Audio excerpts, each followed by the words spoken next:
Hey guys, so you've got £5 in the bank. What exactly should you be doing with that money today to get the biggest bang for your buck? Today I want to unpack 5 ways that I would invest £5 to get the best returns for my money. Today's video is going to be super practical, so I'd love for you to jump in the comments and react as you're watching along. But before I share these 5 points, I've got a favor to ask you guys. I looked in my video analytics for our channel, and we noticed that 49.3% of you guys who watch our videos regularly, daily, weekly, monthly are currently not subscribed. Come on. It would mean the world to us if you actually hit the subscribe button. Thankfully, some of you have subscribed since our last video. It's gone down from 53% to 49.3%. So please support us. Show some love by hitting that subscribe button and get our channel to 100,000 subscribers. If you're loving the vibe from this video, hit that like button whilst you're there as well. All right, let's jump straight in. Now, the first thing I would do if I had £5 in the bank is to pay off expensive debts. Now, I want to just illustrate. I love using my board once in a while. So one reason I really love asking people to work out their net worth is that when you work out your net worth, some really obvious things stick out to you. But often when you have it all in your head, it's not really very obvious. And net worth is simply you looking at your assets in your life, things that bring value to your life, cash, property, what have you, and your liabilities. You simply arrange them and take one number away from the other to get one number that's your net worth. Now, when it comes to this £5, let's say you've got £5 and you are generating you've got some savings there, yeah? But those savings are generating for you, let's make it up because interest rates are going up. Let's say you're getting there, say 3.5%, yeah? And that's great. And I'll be coming to savings next. But on the other hand, you've got this credit card, right? But that credit card, if you read very closely in your paperwork for your credit card, it's probably going to be hitting you in terms of what they're charging north of about 30% or 35%. What am I saying here? If you've got savings of £5 in the bank, why would you leave the savings in there generating 3.5%, as well as having credit cards where the bank, the credit card company, are generating up to 35% in returns from you?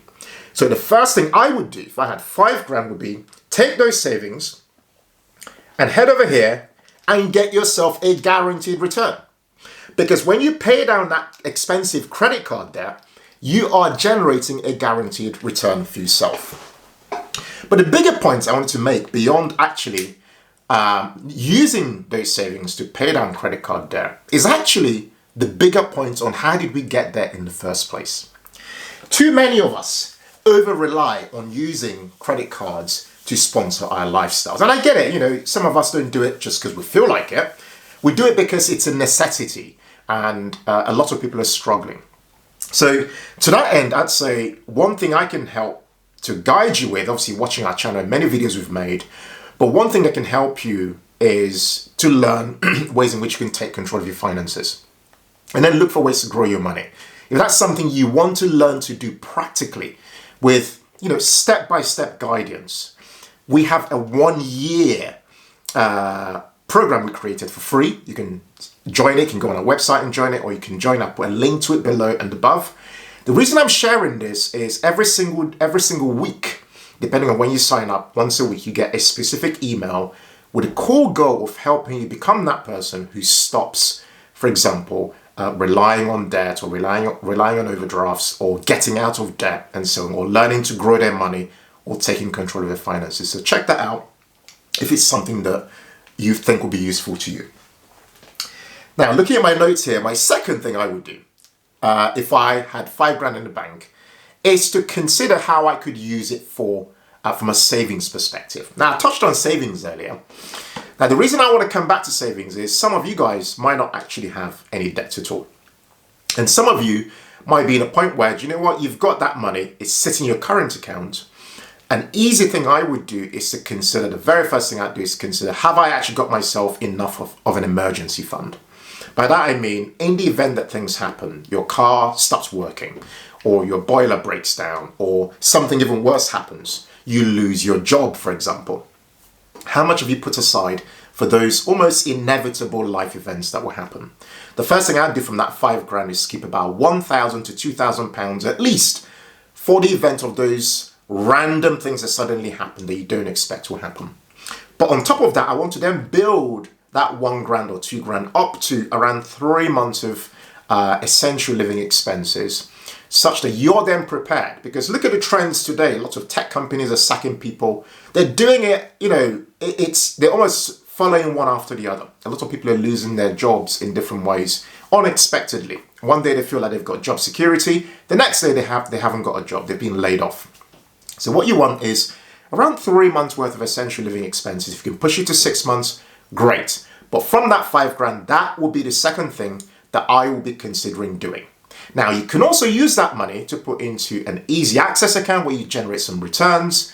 At the moment, you might be able to get about 3-point-something% for your money, or you can lock that money away in a fixed rate savings account that can give you north of about 5 to 6% thereabouts if you lock it away for about a year and so on. Yeah, but you can decide. You can even split that money and say, do you know what? I'll leave some in easy access. I'll leave some in a fixed return account. But obviously, with inflation being so high, your returns on that money still remain negative. But the whole point of me sharing this piece on what I would do is more from a protection perspective, because what you really want is to have a buffer in the event that things go wrong. And we know inevitably even that things do go wrong. And what we want to do is to protect our well-being in that eventual event when it does actually happen. Okay, but the point there is we're using our money wisely there by actually creating that cushion. That's the second thing I would do with my £5,000. The third thing I would do with my £5,000 is to then explore investing. Now note that I've gone from talking about debt, banishing debt, getting rid of debt first, before we look at investing. Okay, now some things are really obvious, might seem obvious to you, but again, I want to just share because for some people, it might not be as straightforward. Okay, and again, let me just illustrate to us here, right? So imagine we've got two possibilities. One is that you have your debts, right? And the other is that you could invest your money, okay? It sounds obvious, but I want to just share this because, without illustrating it this way, it doesn't really sink in for some people. So let me share. So you've got debt on one hand, and your debt, as I mentioned earlier, is generating for you 35%. By that I mean, this is the return the bank's getting, and this is what you're paying quietly. And you know how you read your credit card statement, it says if you pay the minimum amount, it'll take you like 21 years or something ridiculous to pay that money back, whilst these people are still making a lot of money from you, yeah? However, I know investing is very buzzy. I talk about investing a lot, but note when you do invest your money, you are investing it at a risk. Obviously, without risk, there's no return, right? So you're trying to get a return. And let's say conservatively, you made yourself an 8% return, yeah? That's possible if you invest for the long term. Now, if I was in this scenario where I've got two things, I've got money that I could use to pay off debt, I've got money I could use to invest, I would do this first. Yeah? Sounds like a no-brainer, right? Rather than putting my money out there to invest because you watch the video on YouTube and it says you should be investing, when in actual fact, you've got expensive debt. Now, if, however, you've paid off this expensive debt, then this becomes the next logical thing you should be doing, is to try to invest your money to generate some form of a return. Now, the thing about investing is, I know that theoretically in people's minds, investing sounds like a great idea. They're like, yeah, I've heard the Humble Penny talk about it. I want to invest. But a lot of people have the fear of actually losing their money. That fear is actually born out of scarcity. Because you're like, you know what? Oh, I've got £1,000, I've got £5,000 in the bank. What if I lose that money? And that fear is a legit fear. And it's okay to have that fear. However, what I want to achieve with this video is actually to get us to move beyond that fear. So if you're that person who hasn't started investing yet, what I'd say is with your £5,000, provided you've gone past the expensive debt, as I mentioned before, start small. Take £100 out of that £5,000 or $100, depending on where you are in the world, and begin there. This is how I started investing. I started with a small amount. I began because I just wanted to get over that fear. And you see, when I come to point 5, you see where this fear of failure actually comes from. Something else we can do to beat that fear of failure. One thing I know with investing is once you begin with £100, although it might not be like fireworks going off like, woo, you're now investing, something psychological has happened by you investing that first £100. Because first you would have had to do some research, you've had to decide what to invest in, and that kind of thing. Yeah, and as we talk about on this channel, because I don't want you to lose your money, I'd say begin with passive investing. Keep it simple. Yeah. If you don't know what on earth I'm talking about, because someone in the other video I made said the investing bit went over their head, I will start by watching this one video I'm going to link to below and above. Go and watch it. I explain what index funds are, what ETFs are. I even compare both of them. Go and watch that video just so you can understand. So I would start with £100 into that. And then gradually I would then start to invest a bit more by automating my investing. It might be that you start with 20 quid a month, 50 quid a month, £100 a month, whatever suits your budget. But the key is to take that first leap and begin your investing journey. And then gradually automate that investing to see your money start to grow. Now, the thing I want to mention with investing is things go up and down. Okay, so don't expect that because I said investing, it will suddenly rocket up. No, there is volatility investing because when we invest in different assets possess different levels of volatility depending on how risky they are. Yeah, so for example, very less risky, assets that have almost no risk have very low volatility. Assets that are high risk, like stocks, individual stocks and stuff like that, have lots of volatility, whereas funds, ETFs, although they'll have volatility too, yeah, because they're driven by market conditions, as well as driven by the specific risk in the individual stocks you're investing in, yeah, their volatility is not as wild as you putting all your money into one stock. So I'm always saying all this to say, to try your best if you're a beginner to keep away from picking specific individual stocks, because again, you're reducing the chances of you losing your money. Our game as wealth builders is to protect our money and make it grow, because we know we've worked hard to make that money, right? So that's what I would do. Third thing is investing. The fourth thing I would do, £5 is to protect your assets. You see, a lot of the time, a lot of our effort is focused on how do I make that money? Whereas in a lot of our lives, there are certain small things we know exist that we need to do in order to protect our money, but we're leaving it at the back. We're like, oh, I'll get to that later. I'll get to that thing later. When in actual fact, if things go wrong, we could be in a lot of problems. We could even lose all the wealth we've built. One way of protecting your assets is to look at insurance and estate planning. There are different forms of insurance, whether it's your home insurance, your car insurance, your life insurance, your critical illness insurance, and so on. Yeah, and then there's obviously estate planning, writing wills, and that kind of stuff. As you guys know, I've talked about this in a previous video. I've seen these in real life. I'm not just talking about it because it sounds fun or it sounds like buzzy or something I could have found on the internet. No, this is a lived experience. I've been through family loss. I've been through things where these things become real. I've been through my mum almost dying from a brain aneurysm, where travel insurance, good quality travel insurance became the thing. Like if we didn't have that, we would have been finished because we were abroad when this happened. Yeah, like I've had real life traumatic experiences, but had we not had insurance, good quality insurance, we would have been in a lot of problems. So I'm sharing this straight from here to say to you, if you have any money right now in your bank account, ask yourself, do I have adequate coverage? Some of you will say, oh, I've got that coverage from my job. That's good that you've got some coverage. But I've known someone, again, very dear to me, who unfortunately got made redundant.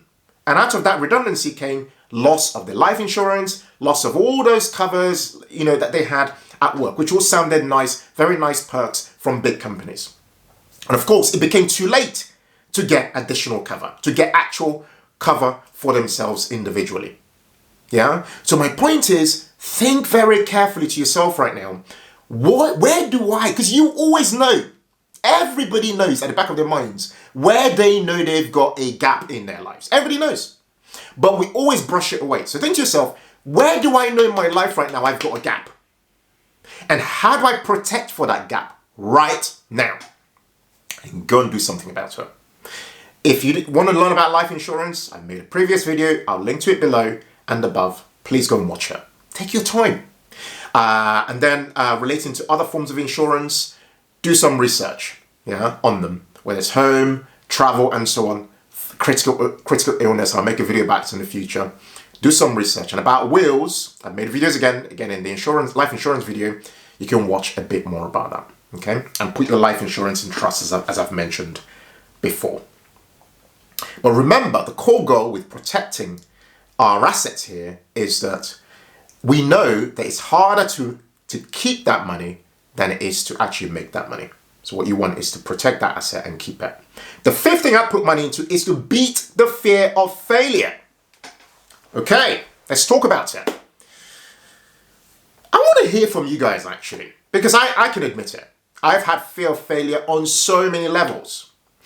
Whether it's when I had my corporate job and I was the only black man in the room working as a CFO and at a board level, being in those boardrooms surrounded by mainly white males, and everybody's older than me, and I feel like, you know what, I'm feeling like, you know, what am I doing in this room? Like serious imposter syndrome, serious fear of failure on so many levels. Or whether it's when I've started a side hustle and I'm struggling, I'm thinking, well, is this thing actually going to work out? One thing I've learned is, one way I've learned to beat this fear of failure over time, because it doesn't happen overnight, is to begin a passion project or begin a side hustle. Actually begin it. Like actually start something.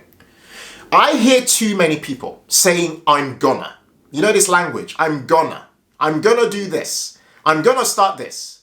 I'm gonna, you know, like put a line through the I'm gonnas. Like actually start the thing.